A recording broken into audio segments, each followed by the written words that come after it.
Olá, meus amigos. Muito bom dia de quarentena para todos nós. Meus amigos, eu estou fazendo essa comunicação porque temos aí um processo de mudança drástica. Para entender o contexto, eh, temos aí a questão do vírus, que de fato se tornou uma realidade no Brasil. A população está preocupada e com justiça, porque o vírus, de fato, tem um índice de contaminação aí, como todos dizem, os mais especialistas. Aliás, os especialistas, eu não sou especialista no tema de saúde, mas quero apontar aqui algumas coisas em política que eu acho que começam a ser impactadas. Então, na questão de saúde, é um vírus de alto contágio e a população está preocupada com relação a isso. Então, é uma preocupação legítima, nunca se brinca com saúde, sempre é uma questão séria, sobretudo quando não se tem um tratamento e quando não se tem uma vacina. Depois a gente entra nessa questão dessas duas coisas. Então, o que acontece? Como isso era uma novidade, não houve um posicionamento tão rápido, ou até mesmo ações tão rápidas no início, lá em dezembro, início de janeiro. Então, ficamos expostos aí a uma mídia internacional que de fato já divulgava o alastramento do vírus, e isso gerou impactos aqui, com certeza, com relação à opinião pública do que deve ser feito. E vários governadores, em função deste clamor legítimo, de preocupação legítima por parte da opinião pública, tomaram suas decisões. O que a Organização Mundial da Saúde, o que vários desses se posicionavam há um mês ou 2 meses atrás, é de fazer um fechamento completo, fazer o que eles chamam de lockdown ou quarentena. E estamos na quarentena, então. Então, foi decretada aí mais pelos governos de estados a quarentena. Então, em função dessas notícias e como eles achavam que deveriam reagir com relação a isso. Muito bem. Os impactos disso, né, são bons para a saúde e para a economia, temos que olhar os dois. E aí é que houve uma série de outros estudos e outros pensamentos que divergem da proposta de quarentena. Teve várias experiências mundiais aí com relação a ter quarentena total, quarentena parcial ou isolamento seletivo. Então, toda essa gama de atitudes ou de medidas foram tomadas por governos de todo o mundo. Não há uma medida específica que todos dizem que é a certa, ou ao menos comprovadamente certa. Então, era aquilo que eles julgavam como eles deveriam reagir no mundo, tanto líderes de nações, assim como governos locais. Então, neste contexto, no Brasil, os governadores assumiram a questão de quarentena como sendo a mais, eu diria que, justa, do ponto de vista deles. Agora, é de fato justa? Né? Agora, eu vou dizer a minha opinião pessoal. Eu, por acaso, entendi que no começo da infecção, ou seja, no começo da entrada do vírus aqui no Brasil, teria que ter havido um controle muito grande de entrada, né? Cerceamento de voos, testes nos voos, isolamentos daqueles que estavam testando positivo ou com febre, febris, já na saída dos aviões, para que você não precisasse fazer o segundo passo, que é o que a gente acabou tomando, que era a quarentena. Então, o primeiro passo era de controle na entrada, tanto que eu fiz uma indicação ao Mandetta, ao ministro Mandetta, lá há um mês atrás, imagino que seja essa data, 3 semanas atrás, um mês atrás, eu fiz essa indicação. Falei assim, olha, e aliás, com a ajuda de ativistas, muitos ativistas que estavam monitorando isso com muito mais rigor do que eu, falaram, Luiz, faz alguma coisa, notifica o pessoal. Então o Mandetta recebeu essa notificação. Não sei se ele agiu com relação a isso ou não, não monitorei o resultado disso. Espero que tenha feito algumas coisas. Eu vi que as próprias, sem a ajuda do governo, sem a intervenção do governo, as próprias linhas aéreas fizeram cancelamentos de voo, também em função da demanda, e a própria mídia estava alimentando aí uma realidade que impunha autocontrole da própria população. Então, essa preocupação a gente tinha no começo. Por que isso é importante? E aí eu vou citar aqui o ex-ministro da Saúde, que teve um posicionamento, na minha opinião, correto, que ele demonstra que na Itália não houve esse cerceamento, esse controle do vírus no começo, da entrada dele no país. Então ele passou a contaminar de maneira exponencial, e vários voos chegavam de China e outros países que estavam infectados, sem nenhum monitoramento, então a população foi se contagiando. E aí, o que aconteceu? As autoridades locais e também nacionais resolveram fazer a quarentena. E o que aconteceu? Colocou uma população que estava infectada junto com uma população de idosos ou de imunodeficientes. E foi aí que aumentou exponencialmente a contaminação. Então, a quarentena acabou agindo contrário ao objetivo da quarentena, que era de isolar a todos, né? O que eles estão chamando hoje de isolamento horizontal, né? Ou seja, todo mundo fica em casa, quarentena total. Então, essa medida de quarentena total, quando a população já está infectada, gerou esse problema, colocou pessoas infectadas conjuntamente em ambientes fechados, de familiares que eram mais idosos e talvez imunodeficientes, e isso multiplicou-se. Então, eu acredito nessa versão, eu acredito que isso tenha sido um dos grandes impactos. Não só acredito isso, como ontem o governador de Nova York, e que está sofrendo o maior impacto com relação a essa infecção, ele referenciou, não especificamente o caso da Itália, mas ele referenciou exatamente esse efeito de colocar gente saudável ou que está infectada, mas não está apresentando o diagnóstico do vírus, não está demonstrando os efeitos do vírus, do contágio, e eles passam a coabitar junto com seus parentes, e aquilo exacerba. Então, ele validou isso que eu estou falando, que também o ex-ministro Osmar Terra também falou.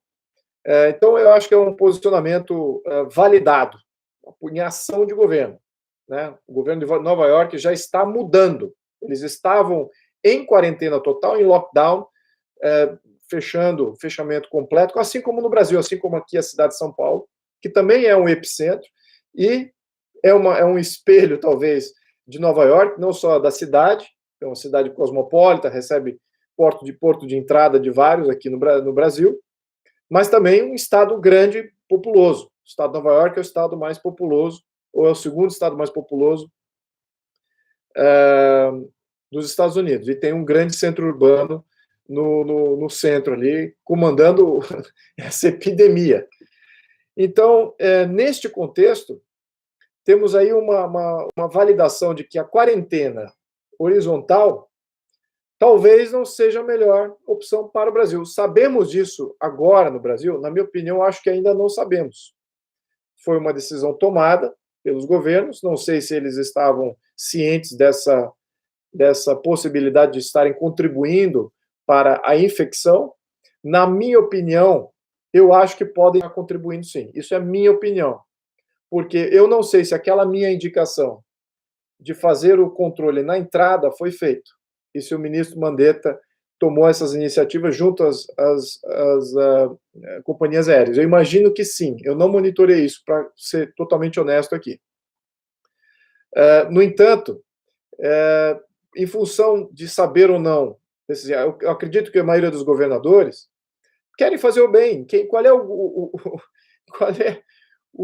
a pessoa pública neste momento de crise de saúde? Ninguém brinca com saúde, mais uma vez, ninguém brinca com saúde. E no momento de crise, de pandemia, qual é o governante, prefeito, presidente que queira estar à frente de uma situação como essa? É péssimo. Envolve trocas que todos perdem. Perdem na saúde, vamos perder na economia, e se confrontar perdas de saúde com perdas de economia, então aí cria um conflito, um dilema moral aí enorme. Mas são as decisões que todos os administradores públicos têm que enfrentar de maneira responsável.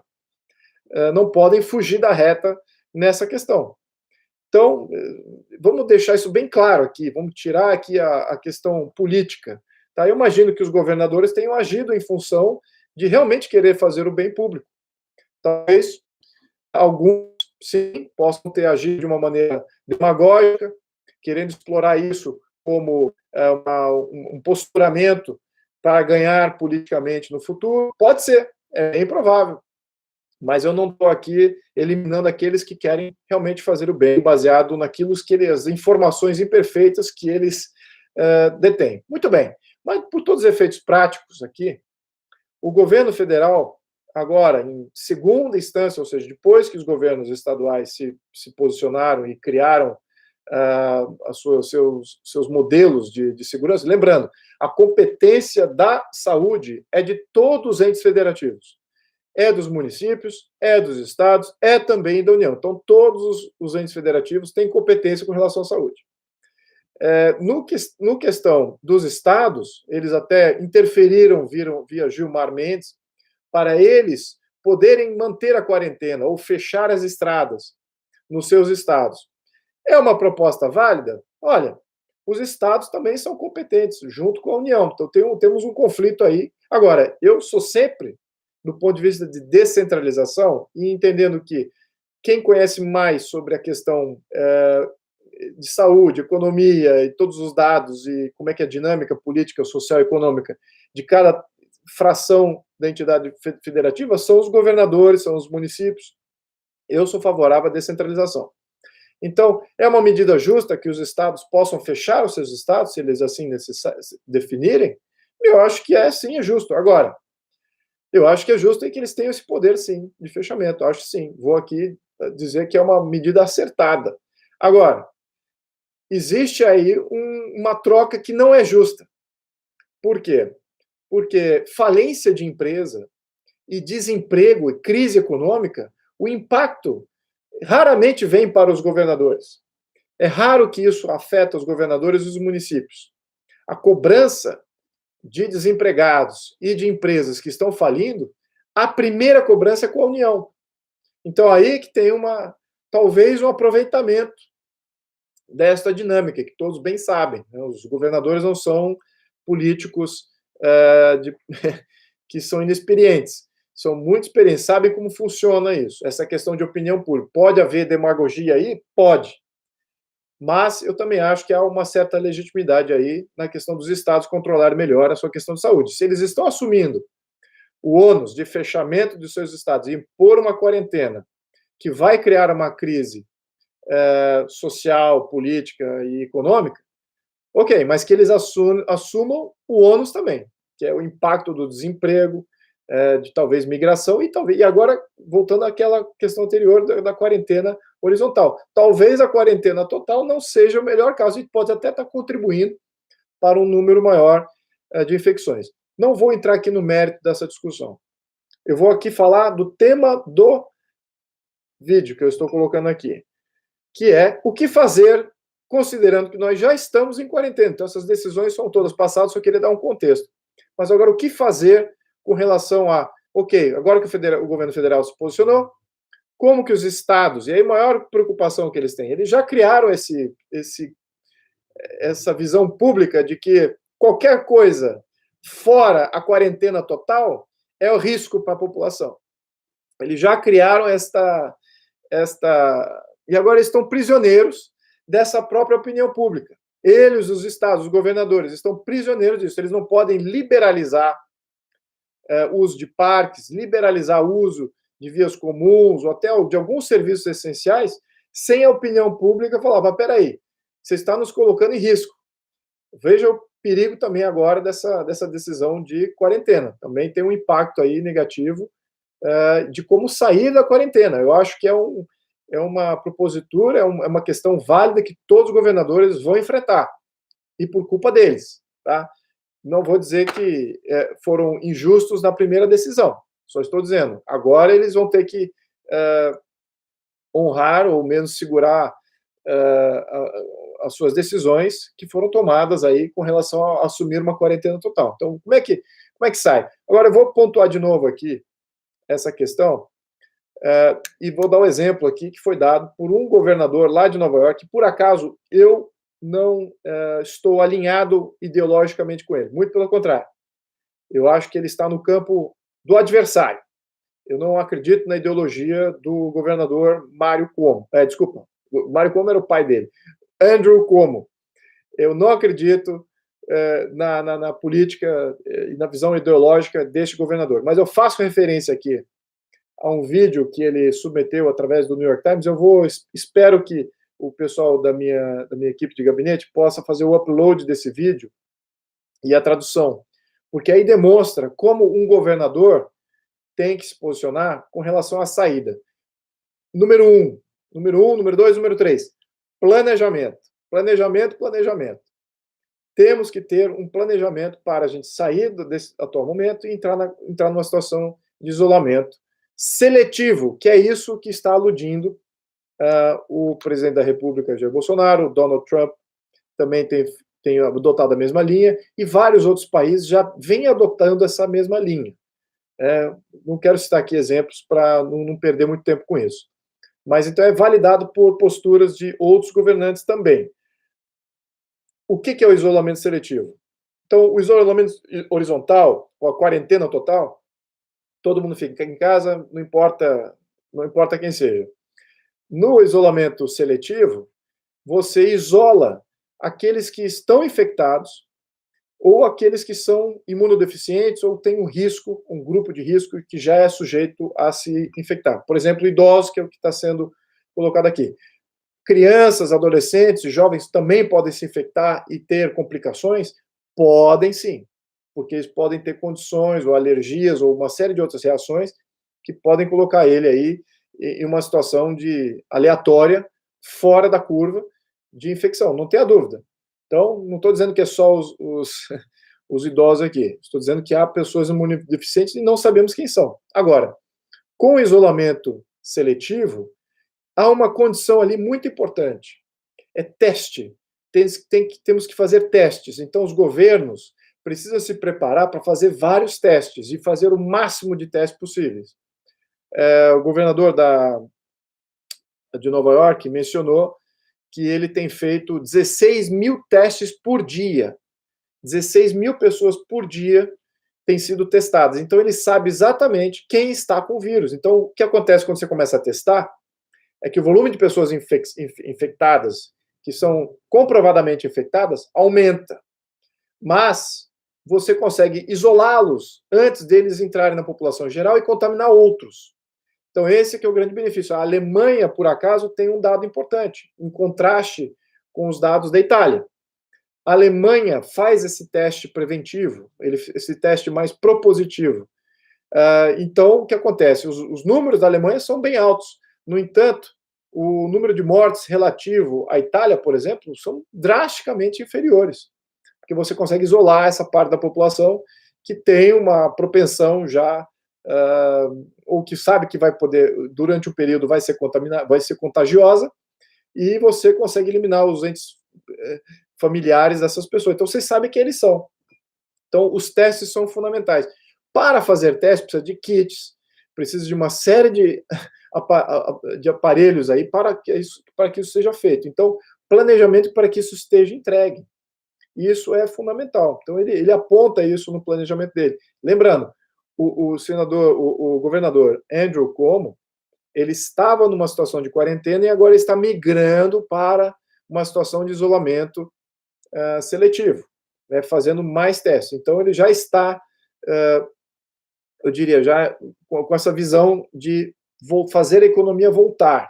Ele também está vendo isso como sendo uma necessidade para o governo dele. Lembrando que eu não estou ideologicamente alinhado com o que ele acredita. E eu talvez acho que ele está mais ideologicamente alinhado com essa mesma mensagem que o presidente Trump fez no país dele. Né? Então, é engraçado ver que não há muita política ali, é realmente uma coisa de salvar economia e salvar vidas ao mesmo tempo. Há uma preocupação dupla, né, e com intensidades talvez até semelhantes.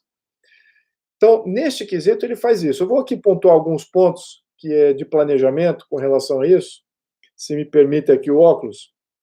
Então, o que ele coloca, que é muito importante, é a redução da densidade. Então, de fato, lembrando, ele está em quarentena, então temos que reduzir a densidade. Então, o contato ainda é a fonte de contágio. Então, quando há contato excessivo, e os grandes centros urbanos, ele pontua isso, e até teve perguntas de repórter, falando da grande densidade de Nova York versus uma densidade menor nas cidades do interior de Nova York, onde não há tanto contato, onde há mais áreas livres e tal. E ele foi bem pragmático, assim, o controle tem que ser onde está tendo o maior contato. Então, áreas de contato e de agregação de pessoas conjuntas precisam ser dissipadas.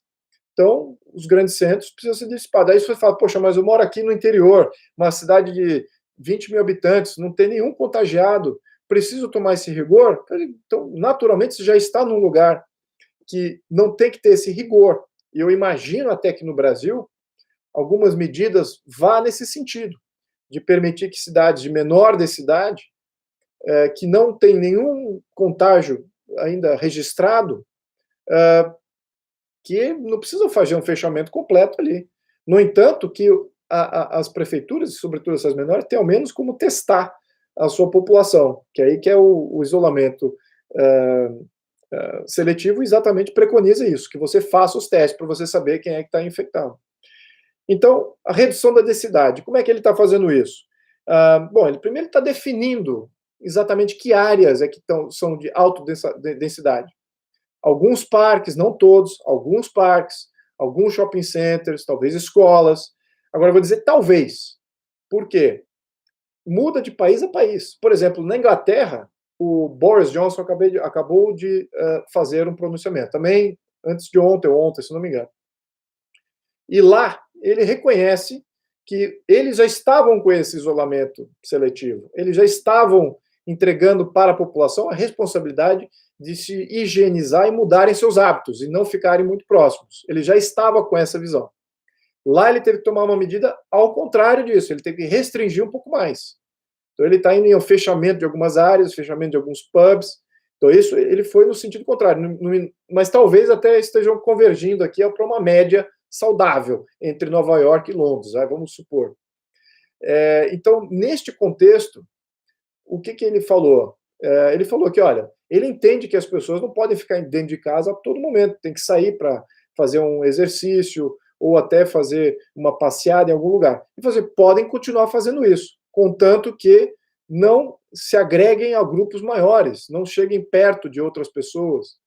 E aí você vê algumas medidas também nesse sentido, mais da área privada nos Estados Unidos, por exemplo, grandes shopping centers, alguns grandes retailers, né, como os grandes varejistas, eles abrem as portas, mas eles só permitem um número limitado de pessoas entrarem, ou, também já vi isso na Coreia do Sul, e em outros países como o Japão, em que eles entregam até luvinha e uma série de máscara logo na entrada do centro varejista. Então, tudo isso já alude que ainda é restritivo o uso dessas áreas comuns, ainda é restritivo. Agora, não é proibido. Então, está liberado, mas com certas restrições de higiene. Então, acho isso mais saudável, mais racional, e entrega à população. Agora, lembrando de novo, no fundo de estudo, no pano de fundo, testes. Então, isso é fundamental. Então, é isso que o Cuomo está fazendo. Ele está limitando e definindo essas áreas que são de autoagregação de pessoas. Pode ser um campo de futebol, pode não ser. Pode ser uma escola, pode não ser. E aí define, cada cidade deve definir melhor. O Estado, talvez, defina melhor quais são essas áreas.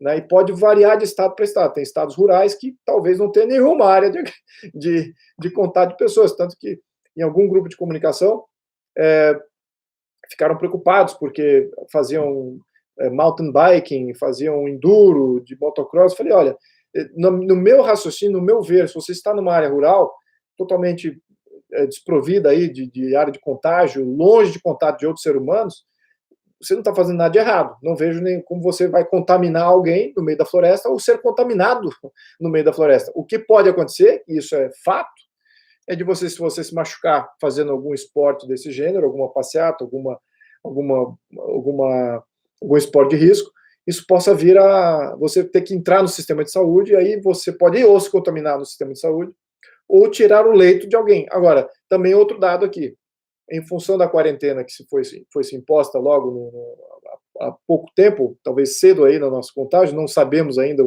a verdade sobre isso, existe aí alguns dados que me chegaram aqui, não existe superlotação ainda nas UTIs, né? Então, isso aqui é uma realidade. Pode ser que nessa semana isso aconteça, pode ser que no decorrer das próximas semanas haja, em função até da quarentena que nós estamos vivendo, que o contágio continue. Lembrando que na Itália, depois da quarentena, triplicou o número de contagiados, né? Então, você botou todo mundo junto e o número de contagiados subiu. É possível que a gente veja os impactos dessa quarentena negativos agora. Possível. Talvez não, espero que não. Mas, enfim, então, voltando aqui o que o Cuomo disse. Claro que ele também, para acabar com essa densidade, ele também está dizendo, olha, os trabalhadores não essenciais, que fiquem em home office, o foco tem que ser em grandes centros. Claro, os pequenos centros urbanos, pequenas cidades, esses somente se apresentarem em casos, aí sim fazer alguma força-tarefa aí, ou fazer alguma coisa mais restritiva nesses pequenos centros, mas não necessariamente.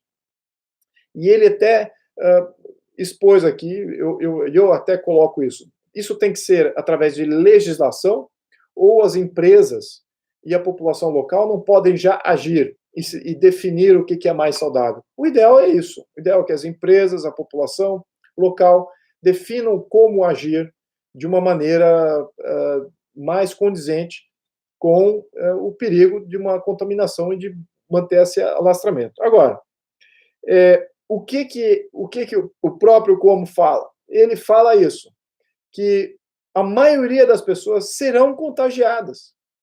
A maioria das pessoas serão contagiadas, só que só algumas poucas é que vão sofrer os efeitos drásticos desse contágio. Então, os preparativos têm que ser para atender essas poucas. Mesmo sendo poucas, o volume é grande, sobretudo em leitos e materiais que é necessário para tratar, e pessoal também. Então, ele coloca do outro lado da coisa, o que significa? Não só diminuir a densidade, mas também aumentar os testes. Então, ele tem que isolar os que são positivamente testados, tem que saber isolá-los, como vai ser feito isso, também os governadores têm que definir em seu planejamento. Ele cita a Coreia do Sul e a Alemanha como sendo bons exemplos. Por acaso a Alemanha, assim, eu vi num documentário exatamente como é feito, como estão com uma certa relatividade, relativamente tranquilos com relação a isso, e a economia lá não parou, não entrou nesse lockdown que está se propondo. Coreia do Sul também, o Japão também é outro país que não entrou em lockdown total, então é só parcial, né? Claro, e ele também especificou que o número vai aumentar, sim, quando você começar a fazer teste, vai começar a registrar mais doentes,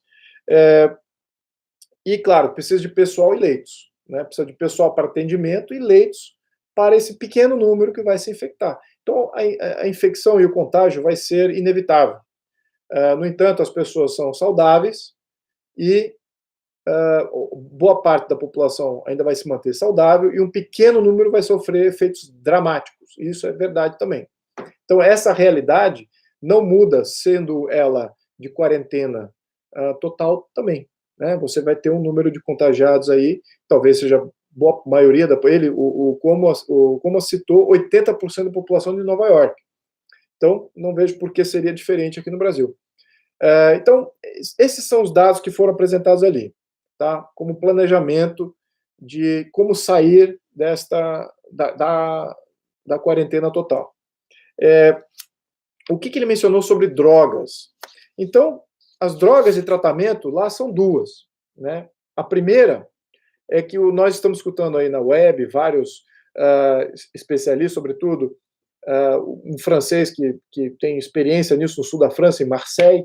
Ele já está há 20 anos usando a hidroxicloroquina junto com a azitromicina. Então, isso parece que tem sido uma droga que ele, há 20 anos, tem usado, e ele está até tirando sarro, de uma certa maneira, dos das agências reguladoras, o FDA, o sistema francês, o sistema alemão, de não estarem tornando isso já um tratamento bem aceito, né? Porque é um tratamento usado talvez na malária ou em outras doenças também de modelos corona anteriores, e que ele já tem essa experiência e fala assim, isso aqui está funcionando também, é o que a gente está vendo aqui com esse contágio. Mas por que as agências reguladoras já não aprovam isso? Porque eles têm um número definido, que eles definiram lá, que eles precisam ver um número mínimo de tantos mil ou centenas de pessoas tratados com esse tipo de tratamento para dizer que aquilo é de fato efetivo.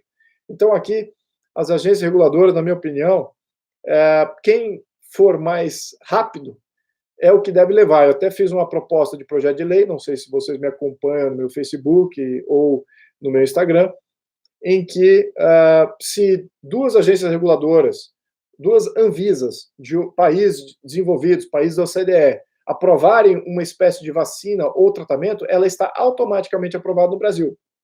E cabe ainda à Anvisa, se por acaso ela quiser testar, continuar testando, e se por acaso ela resolver bloquear isso no futuro, ela tem ainda autoridade para fazer isso. Mas isso não elimina a chance da gente agilizar a nossa disponibilidade de vacinas e tratamentos que já são aceitos em ao menos 2 países da OCDE. Então, eu já fiz essa proposta que desburocratiza a questão da Anvisa.